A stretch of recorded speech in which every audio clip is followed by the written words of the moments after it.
लेकर तेरा आसरा चला करण यह काज। आज सभा में राखियो सतगुरु मेरी लाज। सियावर राम जय जय राम, मेरे प्रभु राम जय जय राम। श्री गुरु चरण सरोज रज, निज मन मुकर सुधार। वर्णौ रघुवर विमल यश, जोदायक फल चार। सियावर राम जय जय राम, मेरे प्रभु राम जय जय राम। बुद्धिन तनु जान के सिमरऊं पवन कुमार। बल बुद्धि विद्या देहु मोहे, हरऊं कलेश विकार। सियावर राम जय जय राम, मेरे प्रभु राम जय जय राम। नहीं विद्या नहीं बाहुबल, नहीं खर्चन को दाम। मोह से पतित अपंग की, तुम पथ राखो राम। सियावर राम जय जय राम, मेरे प्रभु राम जय जय राम। यही विधि बीते वर्ष 60 सहस्र बारी आहार। संवत सप्त सहस्त्र पुनि, रहे समीर आधार। सियावर राम जय जय राम, मेरे प्रभु राम जय जय राम। सत्संग सभा में पधारे हुए प्रभु प्रेमी सज्जनों, श्री रामचरित मानस के प्रथम सोपान बालकांड के अंतर्गत बड़ा ही ज्ञानप्रद प्रसंग हमारे बीच में चल रहा है।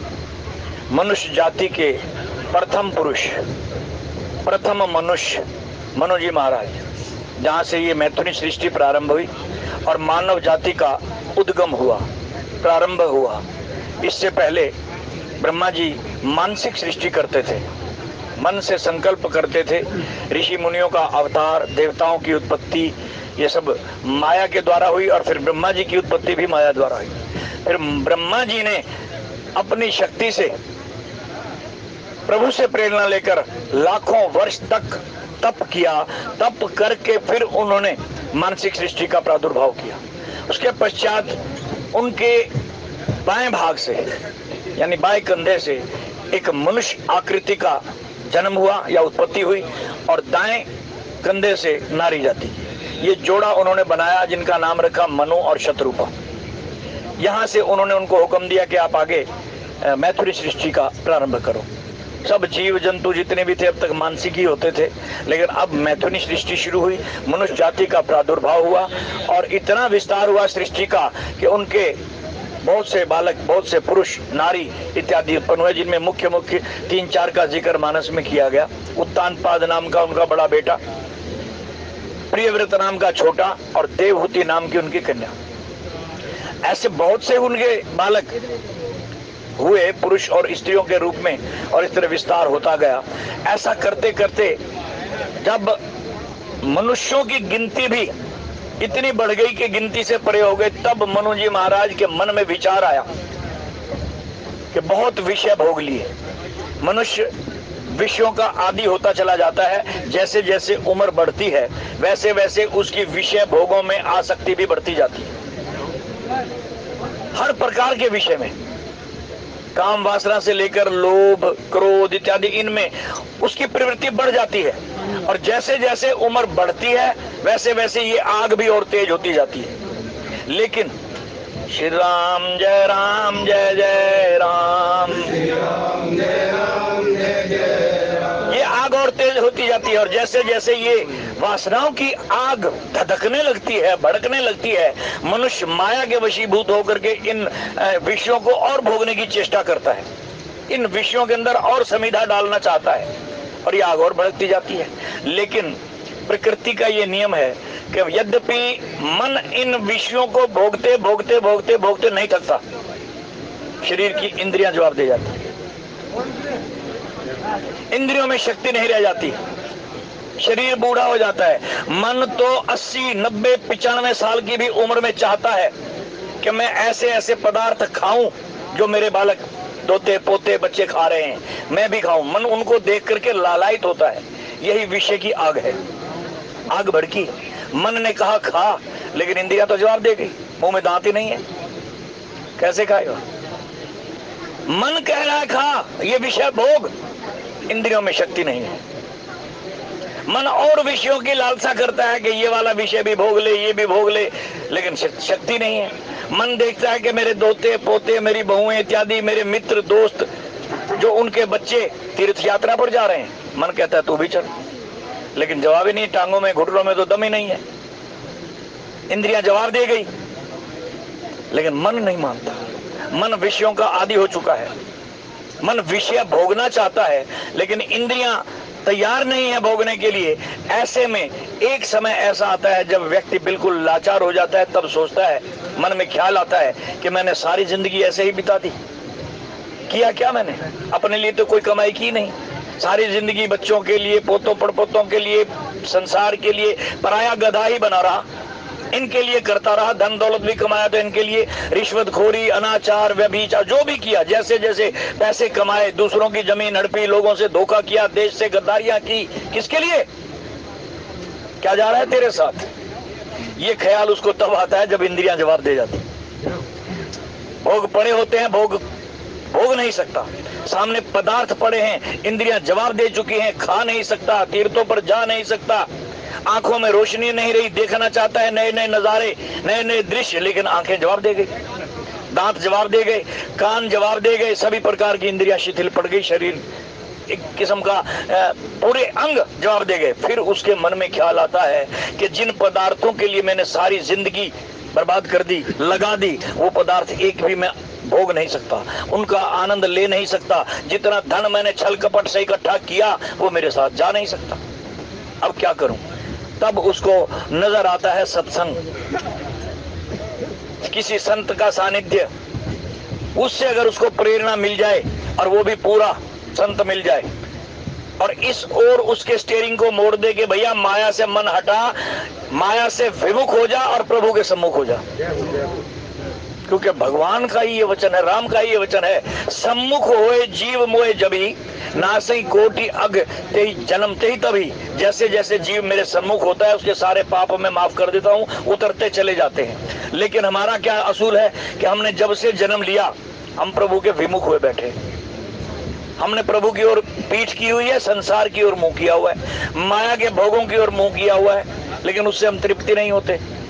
जिस दिन हम प्रभु के सम्मुख हो गए, यानी अपने आप को पलट दिया, माया की तरफ पीठ कर दी, संसार की तरफ पीठ कर दी और प्रभु की तरफ मुख करके बैठ गए, उस दिन हमें पता लगेगा कि हमने किया ही क्या है। और कुछ सांस बाकी बचे हुए हैं, खास करके इस बूढ़े व्यक्ति के, तो उसको चाहिए कि इन्हीं सांसों का ही फायदा उठा ले, जितने बच गए उन्हीं में ही राम का नाम ले ले। जो गए सो गए, बहुत गई थोड़ी रही, थोड़ी भी अब जाए। अब ये थोड़े से बचे हैं, ये तो व्यर्थ मत गवा, इन्हीं का ही फायदा उठा ले। लेकिन असूल ये कहता है कि बुढ़ापे की इंतजार मत करो। कौन जाने बुढ़ापा आएगा भी सही, जवानी में ही चले जाएंगे, कौन जाने। एक पल का, एक सांस का भरोसा नहीं है। पैदा होते ही कोई बालक 10-20 सांसें लेकर के संसार से चलता बनता है, 10-20 साल जी करके चला जाता है, कोई 50-60 साल जी के चला जाता है। सांस हमें गिनती के मिले, हमें वर्ष गिनती के नहीं मिले कि कितने साल जीना है, सांस गिनती के मिले। सांस और ग्रास जो हम खाते हैं, ये हमें गिन करके मालिक ने दिए हैं कि तूने इतने ग्रास खाने और इतने सांस लेने हैं। जिस दिन सांस पूरे हो जाएंगे उस दिन तेरी आखिरी सांस निकलेगी, कहते हैं इसका अंतिम श्वास निकल गया। वो आखिरी सांस 5 साल बाद, 50 साल बाद, 40 साल बाद, 70 साल बाद कब निकल जाए कुछ कह नहीं सकते। सांस पूरे होते ही दुनिया हम छोड़ देते हैं, ये शरीर को, हमारे प्राण छोड़ करके अपने रास्ते पर चल पड़ते हैं। दूसरी बात है ग्रास। अगर हमने ग्रासों पर भी कंट्रोल नहीं किया और श्वासों पर भी कंट्रोल नहीं किया तो सिवाय पछतावे के कुछ हाथ लगने वाला नहीं।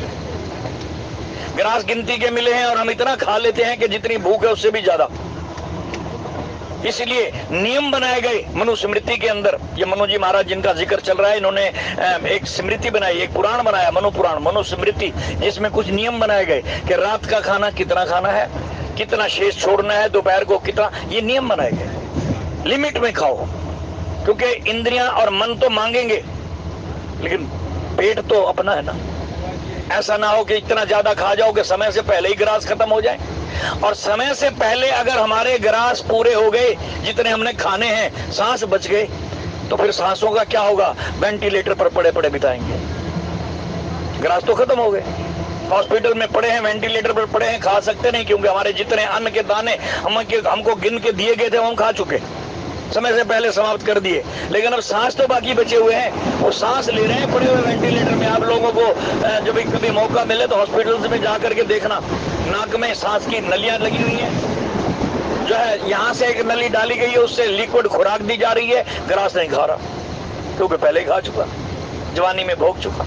तो ये विषयों से विरक्ति कब हो, ये सोचने का विषय है। और इसके लिए अगर हमें बचपन से ही संस्कार मिल जाएं, जन्म से ही संस्कारवान परिवार मिल जाए और पिछले जन्म के कर्म भी साथ दे जाएं, भाग्य साथ दे जाए, तो ये ज्ञान, ये वैराग्य बचपन से ही शुरू हो सकता है। ये शुरू होगा माँ से, पहली गुरु माँ है। माँ अगर ये संस्कार देना शुरू कर दे, जैसे ही बच्चे को थोड़ी सी परिवार की पहचान होने लगती है तो सबके चरण छुआ करके आशीर्वाद लेने की आदत डाले, फिर खुद भी मंदिर इत्यादि में, सत्संग इत्यादि में जाने का समय निकाल ले घर गृहस्थी से, और बच्चों को भी साथ ले जाए, तो उनके अंदर ऐसे संस्कार पैदा करे कि उनके पिछले जन्मों के जो शुभ कर्म है वो भी जाग उठे। सुमति कुमति सबके उड़ रही, रामचरितमानस कह रही है कि हमारे अंदर दुर्बुद्धि भी है और सुमति भी है, दोनों है। अब क्या होता है कि संग पा करके जैसा संग मिला वैसी बुद्धि जागृत हो जाती है। सुमति कुमति सबके संग रहे। अगर हमें सुमति जगानी है तो सत्संग करना होगा। अच्छा परिवार मिल गया, अच्छे माँ बाप मिल गए, अच्छी यारी दोस्ती का संस्कारवान मित्र मिल गए, आगे का जो है योग ऐसा ही बनता चला गया तो हमारी सुमति जाग उठती है, अच्छी बुद्धि जाग उठती है। फिर वो बुद्धि मन के अधीन नहीं रहती। मन तो लगाम है, सारथी बुद्धि है। बुद्धि अगर सावधान है, सात्विक है, तो अपनी मर्जी से लगाम को खींचेगी। और ये लगाम किसकी है? मन की। मन ही लगाम है, मन को अपनी ओर खींच के रखेगी। और ये लगाम किसके मुंह में है? घोड़ों के मुंह में। घोड़े कौन से हैं? इंद्रियां। शरीर रथ है, इंद्रियां घोड़े हैं, मन लगाम है, बुद्धि ड्राइवर है, सारथी है। और आत्मा जो हमारे शरीर के अंदर अनेकों शरीर बदलती हुई यात्रा कर रही है, ये इस शरीर रूपी रथ का सवार है। लेकिन हो रहा है उल्टा। बुद्धि को, सारथी को, ड्राइवर को स्टीयरिंग अपने हाथ में रखना चाहिए, लेकिन ये तो सो गई। स्टीयरिंग मन के हाथ में, लगाम छोड़ दी ढीली। और जब लगाम ढीली छोड़ी गई तो फिर घोड़ों की मर्जी सीधे चले या चलते चलते किसी खेत में मुंह मार ले। घोड़े की लगाम ही ढीली छोड़ दी गई तो फिर तो घोड़ों की मर्जी, यानी इंद्रियों की मर्जी, जिस विषय की ओर बढ़ जाए। ऐसा मनु जी महाराज को कब एहसास हुआ? जब बुढ़ापा आ गया। सोचने लगे, बहुत समय बीत गया, बुढ़ापा आ गया, लेकिन विषयों से विरक्ति तो अभी तक नहीं हुई, विषयों से वैराग्य तो अभी तक नहीं हुआ। कब तक विषयों का भोग करूंगा? कहीं ना कहीं कॉमा फुल स्टॉप तो लगाना ही पड़ेगा। कब तक धन के पीछे पागल हुए रहेंगे? कहीं ना कहीं तो कॉमा फुल स्टॉप लगाना पड़ेगा। ये होगा तब जब भक्ति के सानिध्य में हम रहेंगे। वृंदावन की कथा आती है भागवत के अंदर, पहले ही अध्याय के अंदर, कि नारद जी महाराज घूमते हुए जा रहे थे और वृंदावन पहुंचे तो क्या देखते हैं कि एक जो है वृद्ध नौजवान स्त्री रो रही है और साथ में दो बूढ़े लेटे हुए हैं। नारद जी ने पूछा, ये क्या है? कहने लगे, भैया मैं भक्ति हूँ, मेरा जन्म कर्नाटक में हुआ है, महाराष्ट्र में द्रविड़ देश में हुआ है, वहां से मेरा जन्म हुआ। कर्नाटक में आते आते मैं जवान हो गई, लेकिन गुजरात में पहुंची तो बूढ़ी हो गई। और ये मेरे दोनों बच्चे हैं, ज्ञान और वैराग्य। मैं इनको लेकर के यहाँ वृंदावन आ गई। वृंदावन में आई तो मैं तो जवान हो गई, ये बूढ़े के बूढ़े रहे। इशारा है भागवत के अंदर। हम सबको समझना चाहिए कि हम भागते हैं तीर्थों पर, वृंदावन, इधर उधर, क्या करते हैं? भक्ति का दिखावा करते हैं, श्रद्धा से नहीं करते। हमारी भक्ति तो जवान है। जहां देख लो, मंदिरों में, या गलियों में, कहीं भी देखो, हजारों रुपए खर्च करके पता नहीं क्या क्या लगा रखा है, पंडाल लगा रखे हैं। वहां होता क्या है? भक्ति का दिखावा। दिखावा कैसा? नाच गान, डांस इत्यादि। इसका नाम भक्ति नहीं है। क्या करना, ये दिखावा है। भक्ति तो विषय है मन का। सिमरन मन ने करना है, तन ने नहीं। हम तन की भक्ति कर रहे हैं, शरीर की भक्ति कर रहे हैं। हम यहाँ बैठे हुए हैं, शरीरों से बैठे हुए हैं, मन हमारा कहीं और है। अगर मन भी भक्ति में लग जाए, भगवान की कथा में लग जाए, तो हमारा यहाँ बैठना सार्थक है, सार्थक हो जाएगा। मनु जी महाराज के मन में वैराग्य उत्पन्न हो गया। कहने लगे ये ज्ञान और वैराग्य मेरे दो पुत्र हैं। वैराग्य का जन्म, ज्ञान का जन्म भक्ति से होता है। भक्ति बेस है, वो भी श्रद्धावान लभ्यते ज्ञानम। अगर श्रद्धा है तो ज्ञान की प्राप्ति होगी, वरना ज्ञान नहीं हो सकता। भक्ति भी दिखावे की रह जाएगी। भक्ति तो जवान है, ज्ञान वैराग्य बूढ़े हो गए। इधर दूसरा जो प्रसंग है वो आज के इस मानस में गोस्वामी जी ने लिखा कि यहाँ भी मनु जी और शत्रुपा जी दोनों जाते हुए कैसे लग रहे हैं? बोले जानो मानो भक्ति और ज्ञान दोनों ने मनुष्य शरीर धारण कर लिया हो। यहाँ ज्ञान और भक्ति पति पत्नी के रूप में बताए गए हैं, और वहां भागवत में माँ बेटे के रूप में बताए गए हैं। माँ बेटे के रूप। भक्ति बेस है हमारा, तो हमारे भक्ति से ही ज्ञान और वैराग्य की उत्पत्ति होगी, वैराग्य होगा। लेकिन यहाँ जो जोड़ा दिखाया गया भक्ति और ज्ञान का, मनु और शत्रुपा का, ये इस ओर इशारा करता है कि हमें अगर तप करना है, तीर्थ करने हैं, कहीं जाना है, भक्ति भी करनी है, तो जोड़ा जाना चाहिए। ये नहीं कि पति का रुख तो पूर्व की ओर और पत्नी पश्चिम की ओर चल रही हो।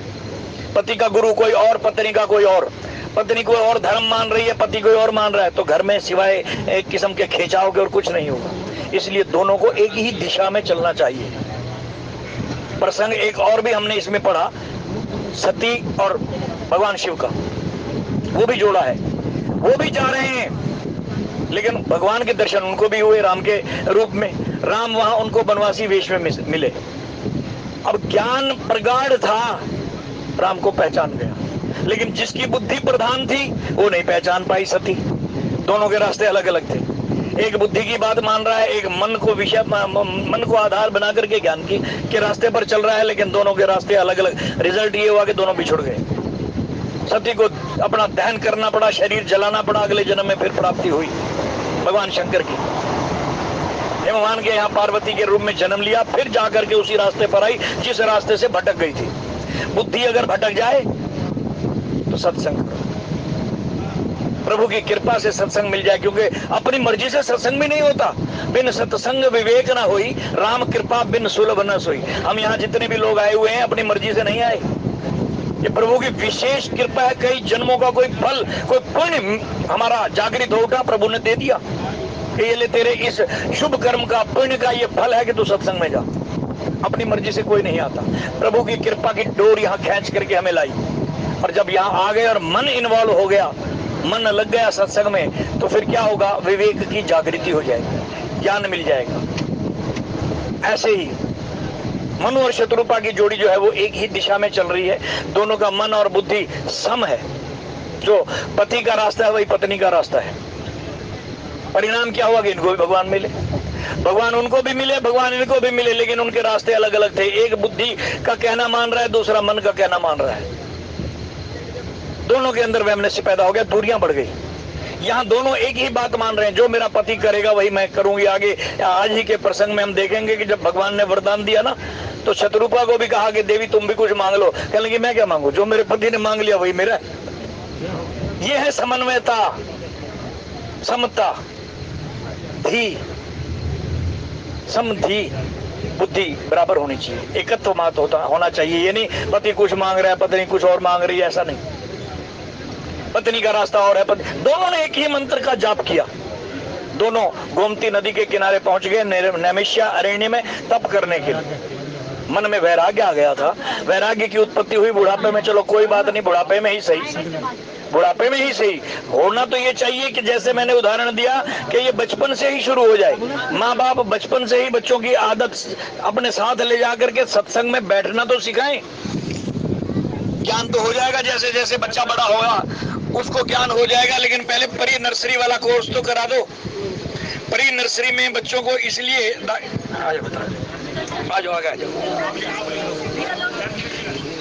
प्री नर्सरी में बच्चों को इसलिए बिठाया जाता है कि उनको वो तख्ती पर लिखना आ जाए। पहली क्लास चढ़ने से पहले उनको इतना ज्ञान हो जाए कि क्लास में बैठा कैसे जाता है, बैठना तो आ जाए। तो ये सत्संग में अगर माँ बाप बच्चों को ले जाएंगे तो उनको कम से कम बैठना तो आ जाएगा। बूढ़े हो गए 80-80 साल के, 70-70 साल के, आज तक सत्संग में बैठना नहीं आया, आज तक। बैठने की कला ही नहीं सीखे, वहां बैठेंगे तो इधर उधर की बातें, ध्यान कहीं और होगा, बैठना ही नहीं आया। 51 रुपए की राशि भगवान के एक भक्त ने, इधर आयुष, 51 रुपए की राशि भगवान के एक भक्त ने प्रसाद स्वरूप भेंट की है, बहुत बहुत धन्यवाद। तो बैठना सीखें, ये माँ बाप सिखाएं, बचपन से सिखाएं, मंदिर में ले जाएं, अपने साथ घर में बिठाएं, उनको बताएं कि ऐसे बेटा चौकड़ी मार के बैठना है, आंख बंद करके हाथ जोड़ ले। मंत्र तो उसको आते नहीं, छोटा सा बच्चा है, आरती उसको आती नहीं, लेकिन बैठना तो सीख गया।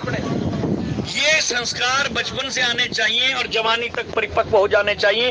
फिर जवान होते होते उसको भक्ति और ज्ञान और वैराग्य की समझ आ जाए, और जवानी में ही वैराग्य हो जाए। जवानी में वैराग्य कैसे होगा, ये इसी प्रसंग में, रामचरितमानस के अगले प्रसंग में हम आपसे बातें करेंगे, जब भरत जी का प्रसंग आएगा। वैराग्य जवानी में कैसे होता है। ऋषि मुनि सन्यासी हजारों साल से तप करने वाले महामुनि दंग रह गए भरत के इस त्याग को देख करके, इस सन्यास को देख करके, कि हमने इतनी उम्र हो गई इस तपस्या करते करते, लेकिन इस बालक ने तो 20 साल 22 साल की उम्र में सन्यास क्या होता है वो पाठ हमें पढ़ा दिया, वैराग्य क्या होता है वो पाठ पढ़ा दिया। वैरागियों ने देखा तो कहने लगे इससे बड़ा वैरागी कोई नहीं, सन्यासियों ने देखा तो कहने लगे इससे बड़ा सन्यासी कोई नहीं, ब्रह्मचारियों ने देखा कहने लगे इससे बड़ा ब्रह्मचारी कोई नहीं, और कमाल तो यह है कि गृहस्थियों ने भी मान लिया कि इससे बड़ा गृहस्थी भी कोई नहीं। चारों आश्रमों का निर्वाह इस 20-22 साल की उम्र में भरत जी ने करके दिखा दिया। यह है जवानी में वैराग्य होना, ज्ञान की प्राप्ति होना।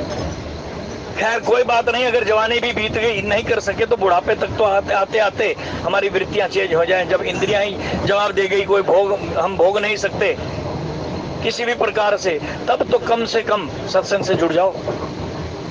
सत्संग से जुड़ने का यही लाभ होगा कि आगे का मार्ग प्रशस्त हो जाएगा, आगे के लिए कुछ पूंजी, अपनी निजी पूंजी इकट्ठी कर लेंगे। ये जो अब तक पूंजी इकट्ठी की, धन दौलत या बैंक बैलेंस वगैरह, ये तो यहीं रह जाना है, कोई साथ नहीं ले जाता।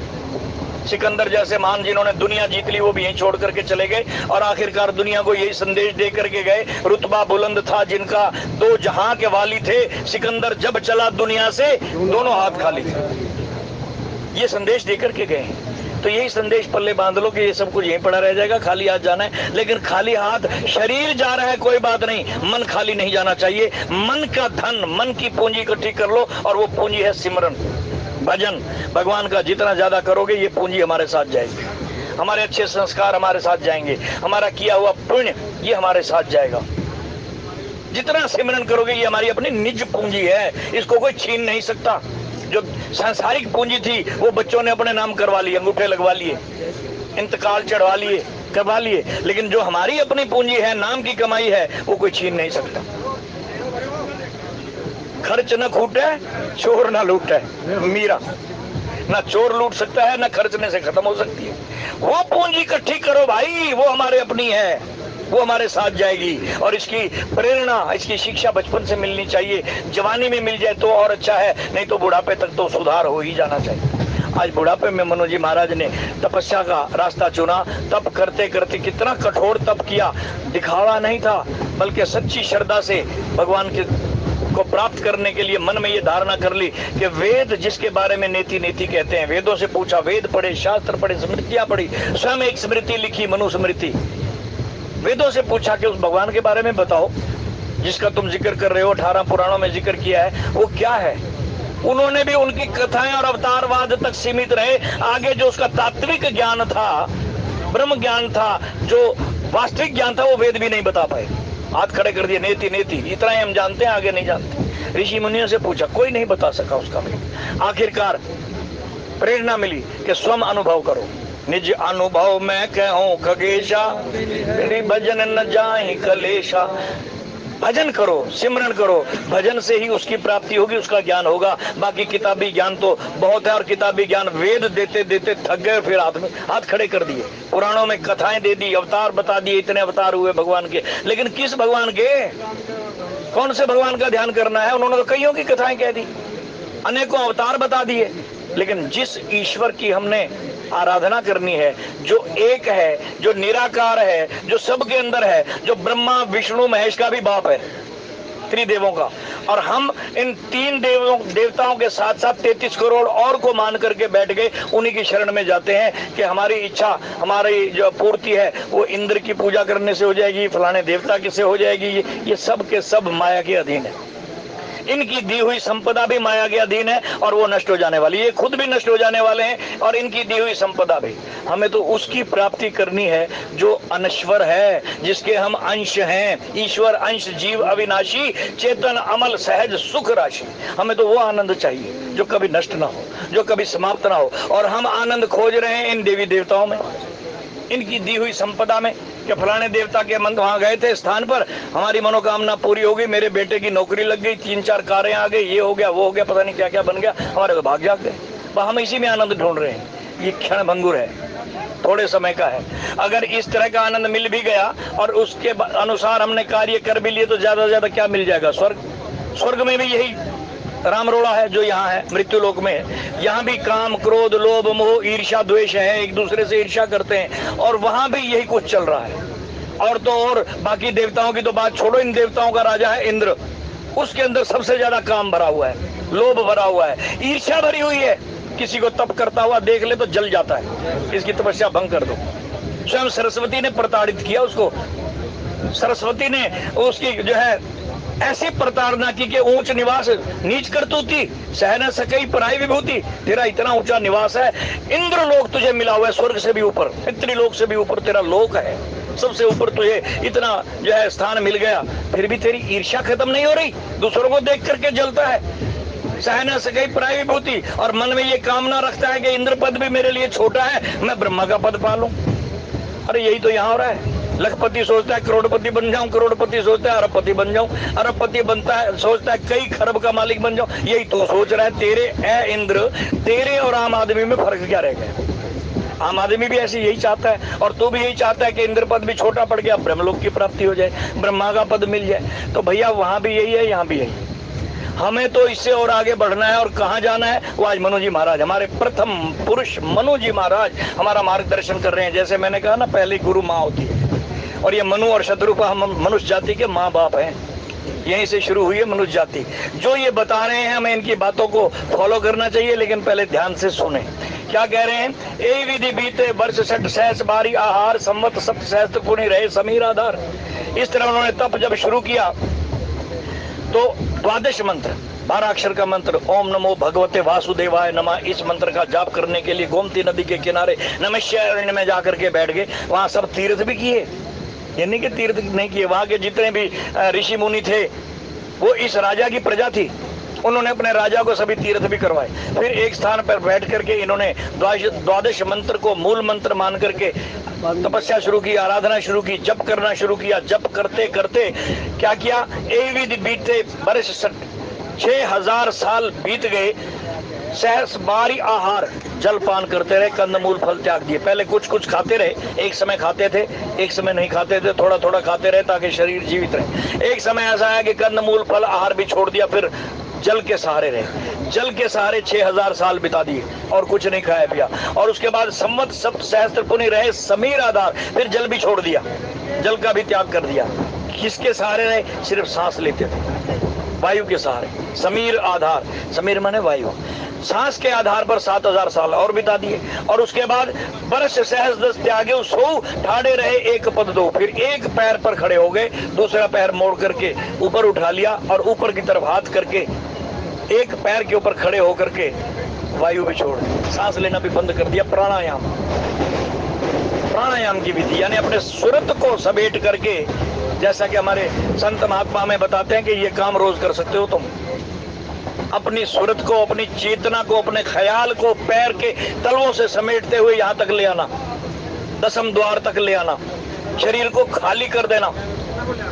इस क्रिया को रोज मरने की क्रिया कहते हैं, जीते जी मरना कहते हैं। क्राइस्ट बाइबल वाले वो भी इस चीज को मानते हैं, वो भी कहते हैं आई डाई डेली, मैं रोज मरता हूँ।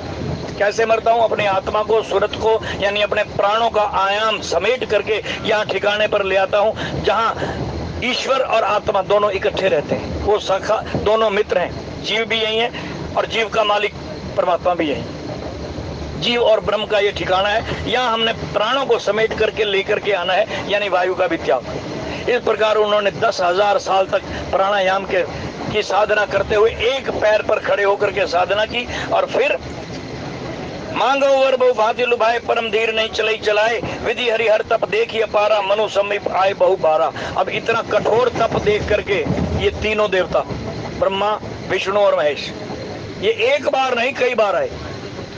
बोले तुम्हारा तप देख करके हम रीझ गए, बड़ा कठोर तप कर रहे हो तुम, इतना तो किसी ने नहीं किया। बोलो क्या चाहते हो, वर मांगो। कई बार आए, इन्होंने हाथ जोड़ करके कह दिया कि जाओ भाई हमारा जो है ना समय बर्बाद मत करो, हमें जो चाहिए और जिससे चाहिए हम ले लेंगे, ब्रह्मा विष्णु महेश को। और हम तो उनके भी नीचे के देवताओं के पीछे सर पटकते फिर रहे हैं। जहां किसी ने कह दिया कि फलानी जगह चला जा, मेरे घर पोता नहीं होता था, वहां जाने पर हो गया, हम तो वहीं भाग लिए। अरे यह ब्रह्मा विष्णु महेश को ठुकराया जा रहा है, उनको भी कह दिया कि जाओ हमारा समय बर्बाद मत करो, हमें किसी और से कुछ लेना है, तुमसे नहीं लेना। ब्रह्मा विष्णु महेश हैरान हो गए कि जहां तक हम नहीं पहुंच सके ये उससे मांगना चाहते हैं। ब्रह्मा विष्णु महेश को भी उस परम तत्व की प्राप्ति नहीं हुई, वो भी अपने लोक तक सीमित हैं। विष्णु वैकुंठ तक, शिव जी शिवलोक तक, ब्रह्मा ब्रह्मलोक तक। इससे यहाँ तक ही माया का संसार है। और ये सारे त्रिदेव सहित 33 करोड़ देवता या 33 कोटि देवता जो मर्जी कह लो, ये इस माया के दायरे तक है, इससे आगे नहीं जा सकते। इससे आगे क्या है? बोले यत्र न भाष्यते सूर्यो, ये सूर्य देवता जहां नहीं जा सकता, ये देवता नहीं जा सकते वहां। यत्र न भाष्यते सूर्यो न शशांको, ये चंद्रमा भी नहीं जा सकता। न पावक है, अग्निदेव भी नहीं जा सकते। यत्र न भाष्यते सूर्यो न शशांको न पावक है, यत गत्वा निवर्तन्ते भूता तत् धाम प्रियम मम। हे अर्जुन, मेरा वो परम प्यारा धाम जहाँ कोई भी देवी देवता ब्रह्मा विष्णु महेश भी नहीं जा सकते, इनको भी मेरे धाम का पता नहीं है। मेरा वो परम प्रिय धाम है जहां मेरा जीव मेरे पीछे चल करके मेरी शरण में आकर के वहां पहुंच गया तो फिर वापस मृत्यु लोक में आता ही नहीं, जन्म मरण से मुक्त हो जाता है। अगर आएगा तो मेरी इच्छा से आएगा, मैं भेजूंगा जिसको, वो आएगा, वही मेरा स्वांश या विभिन्नांश बन करके आएगा। जीव बाकी हम जितने भी जीव हैं, ये कीड़ी से लेकर हाथी घोड़े गधे मनुष्य, सब ये मेरे जीव हैं, मेरे अंश हैं। लेकिन विभिन्नांश जो है वो संत महात्मा है, भक्त है, वो भी मेरी इच्छा से आते हैं। जिनके पास मैं संदेश दे करके भेजता हूं वो मेरे संदेश वाहक ही संत कहलाते हैं। जो मेरा पैगाम लेकर के आते हैं वो पैगंबर, वो संत पैगंबर हैं, वो मेरे भेजे हुए हैं, मेरा ही रूप है, या यूं कहिए कि मैं ही उन्हीं रूपों में आता हूं। और जितने अवतार हैं वो भी मैं ही हूं। भगवान ने अपना विराट रूप गीता में बताया, कभी पढ़ लेना खाली टाइम में। उन्होंने क्या कुछ हमारे जो है इस कोश में है वो नहीं छोड़ा कुछ भी। पेड़ों में मैं पीपल, नदियों में मैं गंगा, धनुषधारियों में मैं राम, क्षत्रियों में मैं अर्जुन, पता नहीं क्या क्या सब कुछ बताया कि मैं ही तो हूं, सब कुछ मैं हूं मैं। इसलिए मेरी शरण में आ, इन देवी देवताओं के चक्कर में मत पड़। कलयुग में तो बहुत ज्यादा ढोंगबाजी चल रही है। ये पिछले उस काल की बात है, द्वापर युग में जब भगवान कृष्ण धरती पर थे उस समय ज्ञान दे रहे हैं। उससे पहले राम जी ने भी अपनी प्रजा को यही ज्ञान दिया, त्रेता युग में भी। इन कलयुग में तो जीवों को और ज्यादा भटका दिया गया। कदम कदम पर एक ईंट उठा लो ना, उसके नीचे कोई ना कोई संत बैठा हुआ मिलेगा, डुप्लीकेट, ओरिजिनल नहीं। कहेगा मैं संत हूं। कहां पहुंचे हैं? एक छोटी सी कथा सुना दूं, शायद बात पकड़ में आ जाए, क्योंकि प्रसंग बड़ा गूढ़ है और मैं चाहता हूं कि ये तपस्या का जो गूढ़ प्रसंग है और एक आध दिन चलता रहे तो अच्छा है, ताकि बात अच्छी तरह पकड़ में आ जाए। 9वें गुरु, गुरु तेग बहादुर जी, सब नाम जानते हैं। ये अंतर्मुखी होकर के साधना करते रहे और एक कमरे के अंदर नीचे बेसमेंट में बैठ करके कई साल तक साधना की इन्होंने। जो 8वें गुरु थे वो दिल्ली में शरीर छोड़ गए 8 साल की उम्र में। गुरु हरकृष्ण राय जी शरीर छोड़ते हुए संगत ने पूछा कि गुरुदेव हमें किसके सहारे छोड़ के जा रहे हो? आखिरी एक लाइन बोली कि गुरु बकाले, पंजाब में एक शहर है बकाला, अमृतसर के पास, गुरदासपुर के पास, वहां गुरु प्रकट होगा। तो वो सारे के सारे वहां गए तो जाकर के देखा कि एक नहीं 22 गुरु बैठे हुए थे, सब अपने अपने तख्त पोष बिछा करके बैठे हुए हैं हरमंदिर साहब के सामने, जो अपना स्वर्ण मंदिर है, यहाँ बैठे हुए हैं। सब कहते हैं मैं गुरु हूँ, मैं कहता मैं 9वां गुरु हूँ, कहता मैं 9वां गुरु हूँ, कहता मैं 9वां गुरु। 22 गुरु अपने आप को 9वां गुरु बता रहे हैं। यही कलयुग में हो रहा है। एक ईंट उठाओ तो नकली गुरु बहुत मिल जाएंगे, नकली संत बहुत मिल जाएंगे जो हमें मिसगाइड करने वाले हैं। अब कैसे ढूंढा जाए कि असली नवा गुरु कौन है? और जो पूरा गुरु होता है ना भाई, वो कभी टीवी में ऐड देता हुआ नहीं मिलेगा, इश्तिहार छपवाता हुआ नहीं मिलेगा, धन के लिए हाथ फैलाता हुआ नहीं मिलेगा कि यहाँ आओ आज गुरु पूर्णिमा है, मेरे आश्रम में आओ और मेरे मत्थे टेको। उसके बारे में तो गुरुवाणी खुल करके कह रही है, गुरपीर सदाए मंगन जाए ताके मूल न लागो पाए, हथों दे किछु घाल खाए नानक राह पछाने से। जो अपने 10 नहों की कमाई से अपनी खड्डी चला करके कपड़ा बेच करके गुजारा करे वो कबीर, जो जूती गांठ करके अपने घर का पालन पोषण करे वो संत रविदास, जो हल चला करके खेती बाड़ी करके अपना परिवार चलाए वो नानक। किसी के आश्रित नहीं रहता कि मेरा चेला आएगा मेरे घर इतना धन दे जाएगा तो मेरा गुजारा होगा ना। गुरु ऐसा जो अपनी खुद कमाई से अपना परिवार भी चलाए, उसमें से भी 10वां हिस्सा निकाल करके दान देवे और शिष्यों से भी दान करवावे, वो पूरा गुरु है। ऐसा पूरा गुरु मिल जाए तो सौभाग्य, वरना नकली तो लाखों मिल जाएंगे, पता नहीं कितने, गिनती के नहीं। तो अब मक्खन शाह लुबाना नाम का एक व्यापारी जब व्यापार करने के लिए निकला तो गुरु हरमंदिर साहिब में गुरु घर में मत्था टेका और मन्नत मान ली कि मेरा ये जहाज जो दूसरे देशों में व्यापार के लिए जा रहा है ये ठीक ठाक वापस आ जाए, मेरे कर्मचारी भी ठीक ठाक आ जाए, तो मैं यहाँ 500 मोहरें गुरु घर में दान करूंगा। और इधर घटना ये घट गई कि 8वें गुरु चोला छोड़ गए, गद्दी पर कोई है नहीं, 22 गुरु नकली गद्दियां लगा करके बैठ गए। अब उसने क्या किया, जब जहाज से उतरा सब कर्मचारियों का हिसाब किताब कर दिया, सब ठीक ठाक आ गए, कुछ उसका नुकसान नहीं हुआ बेचारे का। रास्ते में एक घटना भी घट गई, बड़ा भारी भयंकर तूफान आया और जहाज हिचकोले खाने लगा।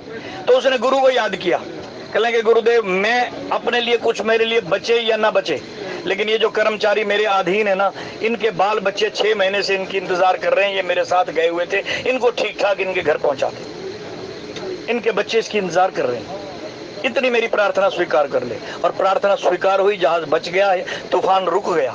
तब हरमंदिर साहिब में जब 500 मोहरें लेकर के दान देने के लिए गया, जो मन्नत मांगी थी, तो वहां देने के लिए गया तो देखा तो वहां तो 22 लोग अपने अपने तख्तपोश बिछा करके बैठे हुए हैं। भाई 9वें गुरु, उनको पता लगा कि 8वें गुरु शरीर छोड़ गए हैं और 9वें गुरु का भी पता नहीं है। जिसके पास जाए कहता मैं 9वां गुरु हूं। अब उन्होंने इम्तिहान लिया। कैसे इम्तिहान लिया? 500 मोहरों की मन्नत मानी हुई थी, 2 मोहरें निकालते और उसके चरणों में रख देते कि लो जी मैंने अपनी मन्नत अदा कर दी। वो खुश हो जाता, सोने की 2 मोहरें मिल रही हैं, कोई कम कीमत थोड़ी है, खुश हो जाता। लहना का मक्खन सिंह कहता कि ये तो गुरु हो ही नहीं सकता। ऐसा करते करते सबकी परीक्षा ली, सब 2-2 मोहरों में राजी होते गए, लेकिन गुरु नहीं मिला। आखिरकार पता लगा कि बकाला गांव के अंदर बेसमेंट में बैठा हुआ एक सन्यासी ऐसा है जो ना तो तख्तपोश लगा के बैठता है, सिर्फ गुरुवाणी का पाठ करता है, भजन सिमरन करता है और अपनी मशहूरी भी नहीं करता। चाहे कोई उसको गुरु माने या ना माने, अपने आप को गुरु भी नहीं कहता, वो गुप्त है, लेकिन भजन सिमरन करता रहता है। कौन है वो? बोले तेगा। नाम बाद में पड़ा, गुरु तेग बहादुर। उस समय तो आम आदमी था, आम तेगा तेगा कहते थे लोग। उनके पास गए और जब गए तो अपने बेसमेंट में गुरु ग्रंथ साहिब जी का पाठ कर रहे थे और गद्दी पर बैठे हुए थे। उनके आगे जा करके इन्होंने 2 मोहरें रखी परीक्षा लेने के लिए, और जैसे 2 मोहरें रख करके वापस मुड़ने लगे कि गुरुदेव मैंने जो मन्नत मानी थी वो पूरी कर दी, तो ऐसे हाथ पकड़ लिया गुरु ने। ठहर मक्खन शाह, कहाँ जा रहा है? हैरान हो गया, ये तो मेरा नाम भी जानते हैं, कहाँ जा रहा है? कहते क्यों, क्या हुआ, कोई गलती होगी, मोहरें कम है क्या? कहते इधर आ। पीछे से कुर्ता उठाया और अपनी पीठ दिखा दी, पीठ। कहला देख कितने निशान हैं झरीटों के, तेरा जहाज बचाने के लिए उसके नीचे मैंने जाकर के तेरे जहाज को अपनी पीठ पर ओट लिया, तेरा जहाज बचाया। सच्चा गुरु ईश्वर का रूप होता है, वो हर वक्त हमारे साथ है, अंग संग है, वो हमारे सब दुख सुख जानता है, उससे मांगने की जरूरत नहीं, वो सब जानी जान है। कहते तेरा जहाज बचाते बचाते मेरी कमर छिल गई और तू मुझे 2 मोहरों में ठग के जा रहा है। मन्नत कितनी मानी थी? 500 मोहरों में, सब जानी जान है। वो समझ गया कि अब मिल गया पूरा गुरु, और इतना खुशी में नाचता हुआ सीढ़ियों से घूम करके छत पर चढ़ा गया और नाचने लगा, गुरु ला दो रे ला दो, गुरु ला दो रे ला दो। प्रचार किया, 9वां गुरु मिल गया। अब तक जितने थे सब नकली थे। तो यहाँ भैया नकलियों की तो भरमार है, इनसे बचना है। और पूरे ब्रह्म की तलाश कहाँ मिलेगी? पूरे सतगुरु की शरण में जाकर के। और वो पूरा ईश्वर कौन है उसके बारे में हमारे प्रथम पुरुष मनु जी महाराज कह रहे हैं। हो गया ना आरती? आगे सब्जी मंडी आने वाली आरती का भी समय हो गया, क्योंकि प्रसंग मैंने कहा ना बहुत गूढ़ है, और जब तक समझ में ना आए आगे चलना भी नहीं चाहिए। जब तक पहली क्लास का कायदा समझ में नहीं आएगा तो 4 अक्षरों का जोड़ कौन सिखाएगा। इसलिए धीरे धीरे चलेंगे, एक एक प्रसंग को ध्यान से पढ़ते सुनते चलेंगे। आगे कल किसी अन्य विद्वान से इस प्रसंग को आगे बढ़ाएंगे। अब वाणी को यहीं विश्राम, त्रुटि के लिए क्षमा। बोलिए राजा रामचंद्र महाराज की सभी से प्रार्थना है आरती का समय में पूरा आरती में सहयोग दें। आरती श्री राम।